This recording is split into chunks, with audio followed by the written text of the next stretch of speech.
Hello, everyone.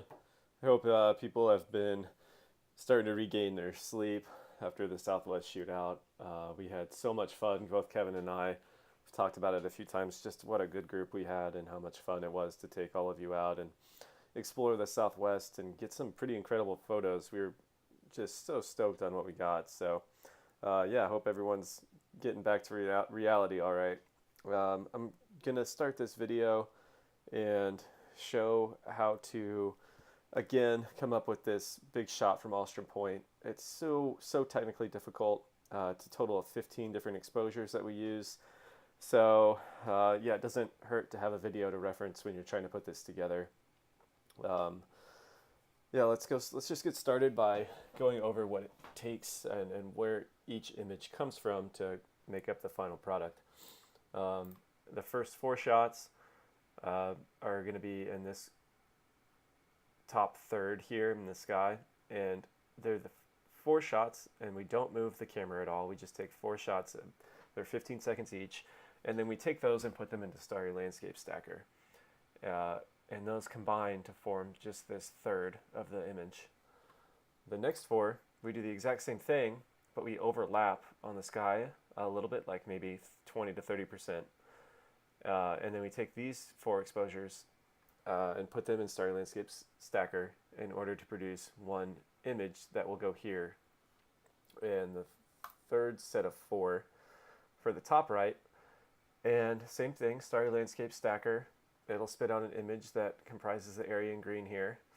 And once we have Starry Landscape Stacker make these three images, we combine them to create a panoramic that will that will have all of our stars and be our sky frame. So we'll have the sky set. It'll be completely noise free thanks to Starry Landscape Stacker. And then on top of that, we will put a panoramic of the foreground. So those are shots 13, 14, and 15.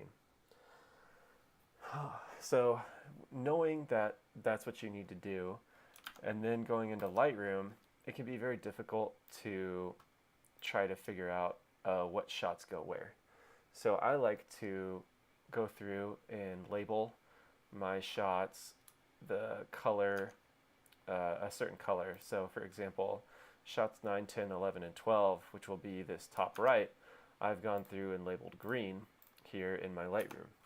So I know that these green shots are for the top right. And when I get over here, I have yellow here, and they're for the middle section, just like this, and then red over here for my top left.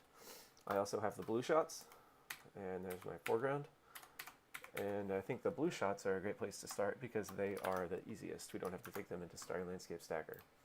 So the three blue shots, we'll want to grab those. 1, 2, 3. Ignore this one for right now. So grab the three blue shots. It's shots 13, 14, and 15. 13, 14, 15.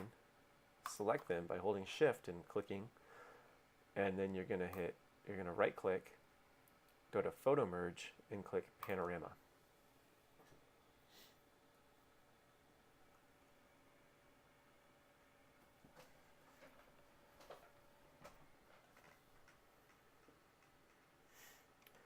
This is what the preview of the panorama will look like, and you're going to want to use this dialog box to complete the boundary warp. Now, because we're using wide angle lenses and we're doing a big pano from left to right or right to left, we are going to have some areas on the corners where the pixels, we have missing pixels. We don't want to use this auto crop because we're going to lose a lot of our image area. We're going to lose the stars that we actually did capture up here. So instead of doing auto crop, we are going to use boundary warp and set that to 100. So this does move your pixels a little bit, but it does it in an intelligent way that doesn't cause too much image damage. And again, we're going to want to be in spherical, panoramic mode as the projection because we are going left to right or horizontal. If we did a vertical pano, we'd want to be in cylindrical. Once you have that set, spherical at boundary warp 100, you will click merge. I'm going to hit cancel because I've already done this because it's time consuming, and your final result will look like this, where it has merged the image. for the foreground.